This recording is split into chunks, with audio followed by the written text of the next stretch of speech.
Let's talk about some underrated winter horror movies that you can cozy up with on those cold winter days. Dark Was the Night is a 2014 horror movie that is set in a small logging community where they unleash an ancient creature on the town. The story focuses on a small town sheriff played by Kevin Durand and his deputy as they investigate these strange occurrences that are happening around the town, and it all leads up to a crazy finale. What I love about this is that it really captures that small town vibe. I think the characters are really great, especially Kevin Durand's character, because he's got a lot of family turmoil going on, and we also have the deputy who is struggling with his own personal demons. These characters just feel like real small town people, and I just loved watching the mystery unfold. It feels cold. There's this cold blue hue to it throughout the whole movie, and I think they do a really great job of hiding the creature in this until the very last moment.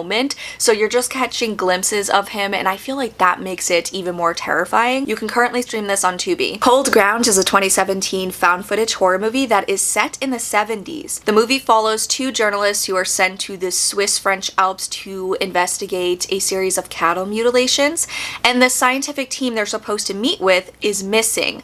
So they embark on a journey up the mountain along with a guide and a few other people, and along the way they begin getting stalked by a mysterious creature. This one is another one that nails that cold winter vibe. These characters are trekking through the snow, they're camping out overnight. You can hear the howling winds and the crunching of the snow, and it just feels cold. And it gives off those Blair Witch vibes, classic found footage style horror movie where it's a slow build up to the craziness towards the end of the film, but I think they do a really good job at teasing out what's going on and building up that sense of dread. It's just a scary concept of being trapped on this mountain with nowhere to go, but also being hunted by these creatures.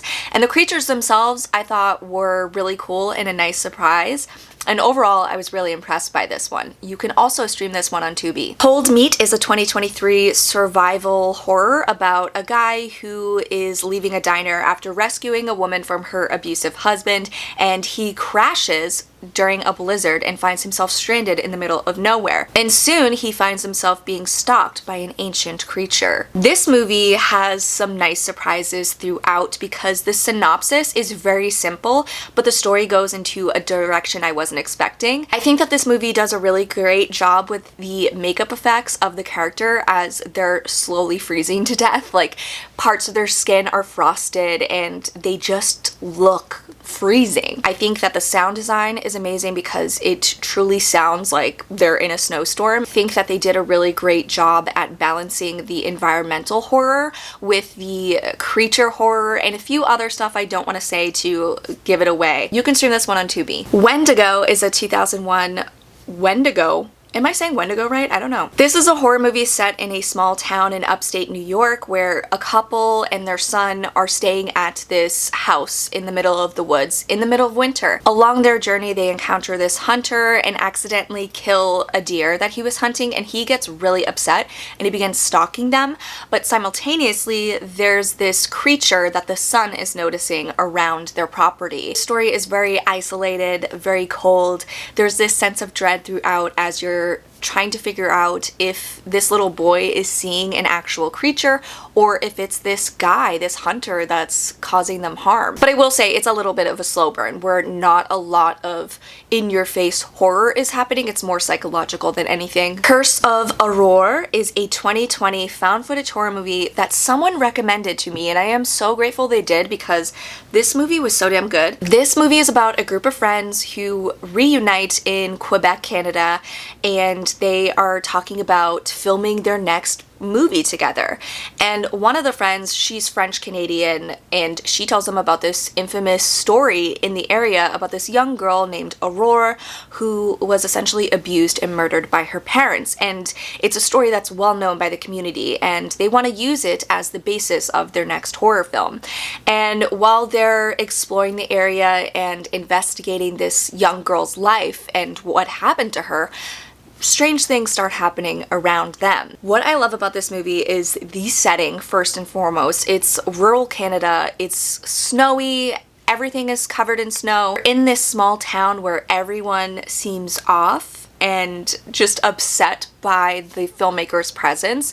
I also love the three characters themselves. I think that their chemistry is really good, where they feel like legit friends, and it's just fun watching them together. The story itself, the case of this young girl, is an actual story that happened in Canada, in the area of this poor young girl. So I thought it was cool that they brought in a real element of the story, and just them going through this town and seeing different people and speaking to different people, it just feels real and authentic. There's also a lot of background scares that are happening while our characters have absolutely no idea, and that's one of my favorite things that happens in horror movies, so I loved that they did that.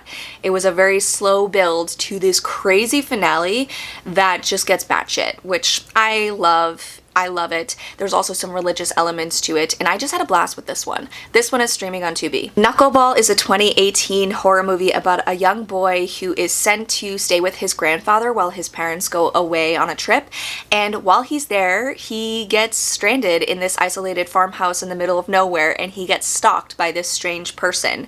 This one is kind of like Home Alone, but a horror version of that, where this young boy is trying to survive not only the elements, but also trying to survive this crazy person who's trying to kill him. The little boy is very inventive in the ways that he tries to escape this person and harm him to protect himself, and I just think it's really fun. It's also very atmospheric. There's a lot of isolation to this. There's snow everywhere, so it definitely feels cold and dangerous, and it's a pleasant surprise. Frankenstein Theory is a 2013 found footage horror movie about a professor who believes that he has found evidence of a real life Frankenstein, and this film crew is joining him to this journey to discover him and prove that he's real. And they find some crazy stuff. First of all, what I love most about this movie is it stars Chris Lemke as the crazy professor. And if you don't know him, he's from Ginger Snaps and Final Destination 3. He's amazing. I love him. I'll watch whatever he's in. And he's great in this. He's great in everything.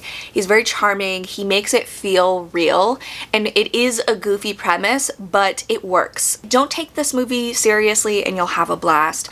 And they find themselves stranded in the middle of this snowy atmosphere, being hunted by this creature. And it's just cool and fun. And I love it. You can stream this on Tubi. The Blackwater Vampire is another found footage horror movie from 2014, and this is set on a group of people who were investigating a series of mysterious murders that happened along this mountainside. And what's interesting about these murders is that all of the women were found with their blood completely drained from their bodies, and they have interesting bite marks on their necks. So as these people get deeper into the woods, they find themselves lost, and then they find themselves getting stalked by this mysterious creature who might be a vampire. This one is another one where these characters are trekking through snow, so they're cold, they're freezing, and while they're camping out at night, they're getting messed with by something. And there's also locals that keep appearing outside their tent or outside their hotel room. That's very creepy and ominous, and you think it's just really cool how they play out the mystery and build up the suspense.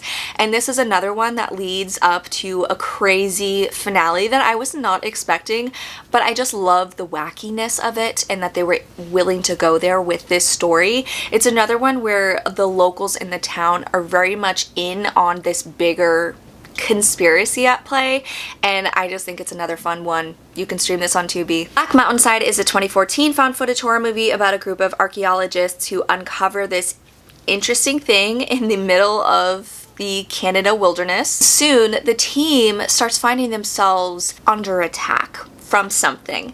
This one is very much like The Thing, but low budget. It's a little bit of a slow burn. Not a lot is happening, but it's more about the hysteria and paranoia that is breaking out between this group of men as they're isolated in the middle of nowhere during winter. So it's just really fun to watch them lose their minds. And there you have it. Those are some underrated winter horror movies that I think are perfect to watch this time of the year. A lot of them are found footage horror movies because I am a huge found footage horror fan. Let me know what movies on this list you've seen or you're looking forward to checking out, and please let me know if there's any more underrated winter horror movies that you think I should watch in the comments below. Thank you so much for watching, guys. I hope you're staying warm. I'll catch you next time.